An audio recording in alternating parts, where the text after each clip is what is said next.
A indústria da animação vem passando por algumas dificuldades. Hoje em dia se tornou muito difícil que projetos autorais sejam aprovados. Se a história que você criou com tanta paixão, amor e carinho não deixar o bolso do executivo pesado de dinheiro, cara, desiste. Eles não vão aprovar. Nisso, muitos criadores começaram a migrar para o YouTube e a focar na própria comunidade. E a gente tem exemplos como séries tipo Bridget Kids, Gnome, que é uma nova série de um canal muito famoso que faz paródias, e talvez o exemplo mais famoso, que seria as produções da Glitch Studio, como o Amazing Circles e recentemente o Gameoverse. Projetos que se sustentam totalmente com o apoio da comunidade por meio do engajamento e dos produtos licenciados. Mas será que esse é o melhor modelo atualmente? Será que isso se sustenta a longo prazo? Prazer, eu sou o Digones e hoje a gente vai conversar um pouco sobre isso.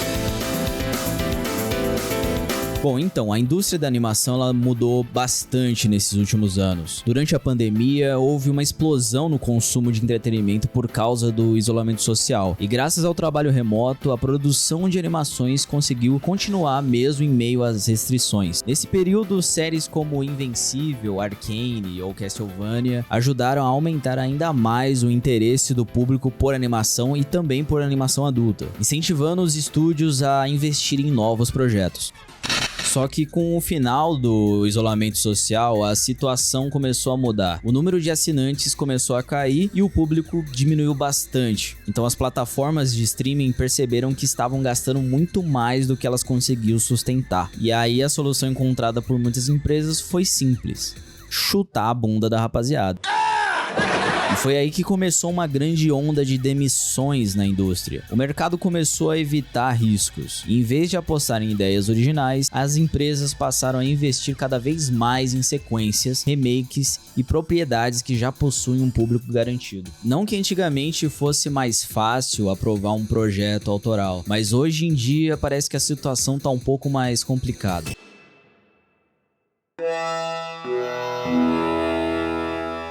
Recentemente, um vídeo dos bastidores das Meninas Superpoderosas viralizou no Twitter, e muita gente ficou impressionada ao descobrir que o Craig McCracken, criador da série, tinha apenas 24 anos quando comandou uma das animações mais marcantes da infância de muita gente. E claro, ele é um caso fora da curva, né? Mas mesmo naquela época, aprovar uma ideia original ainda era extremamente difícil. Parece que os grandes estúdios estão cada vez menos dispostos a correr risco. Então fica aquela pergunta: será que existe um caminho melhor para quem quer criar algo original? E assim o YouTube acaba sendo uma boa alternativa, porque aqui ele vai ter uma liberdade criativa muito maior e não vai ter nenhum executivo dando pitaco em cima da obra dele. Claro, ele ainda vai ter que lidar muito com o algoritmo, mas a gente já chega lá. E atualmente um bom exemplo que mostra que esse modelo de animação no YouTube pode funcionar é o estúdio Glitch. O estúdio foi fundado pelos irmãos Luke e Kevin Lerdwick-Chagul, que antes tinha um canal chamado SMG4, criado em 2011. No começo eles produziam machinimas, que eram animações feitas utilizando a própria engine dos jogos. A gente tem como exemplo aqueles vídeos do Team Fortress, ou até mesmo clássicos utilizando o Gmod ali para animar. Época mais simples, época mais nostálgica do YouTube. Mas meu pulso e meu pinto são iguais. O meu pulso e meu pinto são iguais. Então, entre 2014 e 2016, o canal começou a crescer muito rápido. E aí foi nesse momento que o Kevin percebeu que aquilo poderia virar um negócio de verdade. Então ele passou a focar mais na parte de produção e roteiro. Enquanto isso, o Luke assumiu mais a parte da direção criativa e do desenvolvimento visual dos projetos. Uma das primeiras grandes produções do estúdio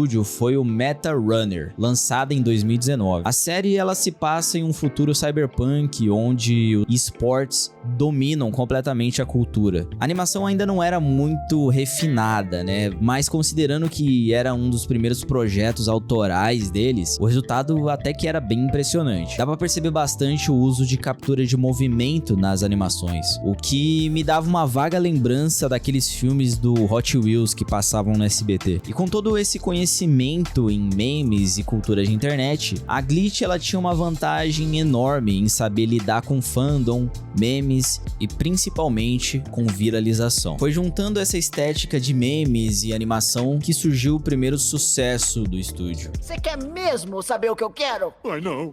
Eu quero conseguir transar!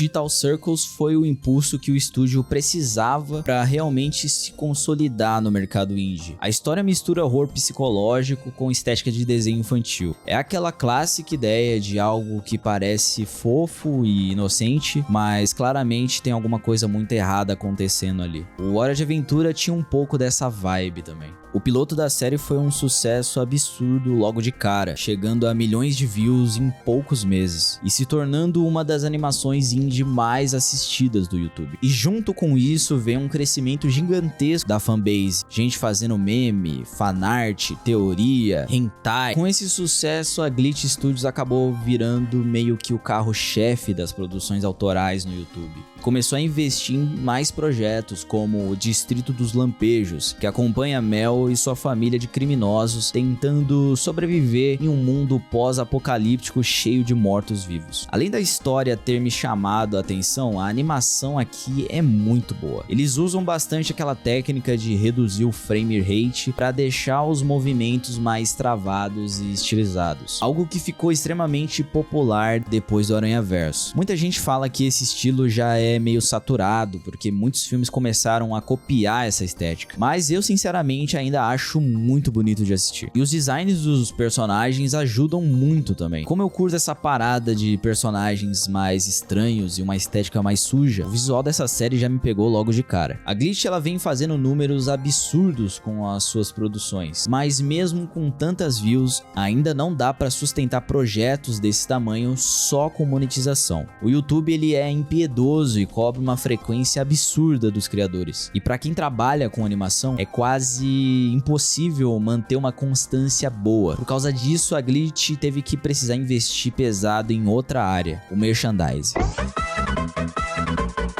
A venda de produtos licenciados virou uma das principais fontes de financiamento, não só para Glitch, mas também para vários outros criadores independentes. Esse vídeo acaba focando mais nela por conta da relevância atual, mas esse mesmo modelo a gente consegue observar em outros projetos do YouTube, como na série Gnome, do Cas Van Der Poel. E esse modelo ele funciona justamente por causa do público extremamente engajado. Quando as pessoas realmente gostam de um projeto, elas querem consumir mais daquele universo, seja comprando camiseta, pelúcia, pôster ou qualquer outra coisa relacionada à série. Mas aí vem outro lado da moeda. Por mais que depender do apoio do público seja algo muito positivo, isso também pode acabar virando refém dele. Com fãs extremamente engajados, você tem haters bem determinados também. E quando grande parte da sua renda depende da reputação na internet, qualquer polêmica pode virar uma dor de cabeça inacreditável. Recentemente, com o lançamento do Gameoverse, a série recebeu várias críticas relacionadas ao design das personagens femininas. Algumas pessoas acusaram a série de exagerar no apelo visual e começaram a chamar o projeto de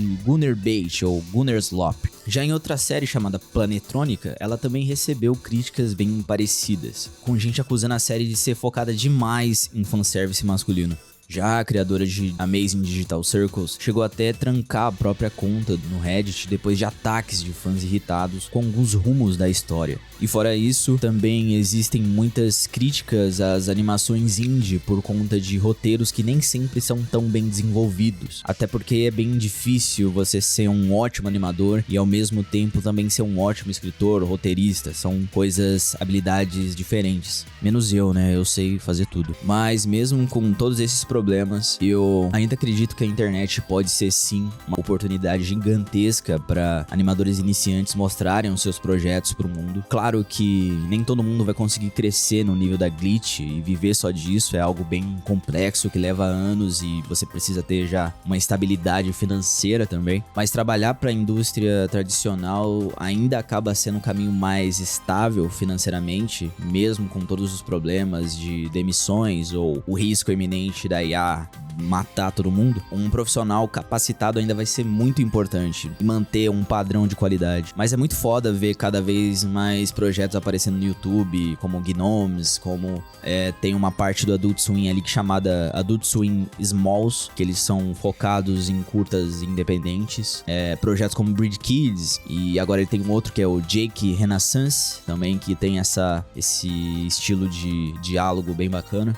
Lembrando, né, a animação indie vai muito além do que eu mencionei aqui, de Hazbin Hotel ou Glitch. Tem muita coisa bizarra, criativa, que às vezes passa por debaixo do meu radar, né? A gente acaba vendo mais o que estoura. Às vezes tem algo escondido ali e você só precisa cavar mais fundo.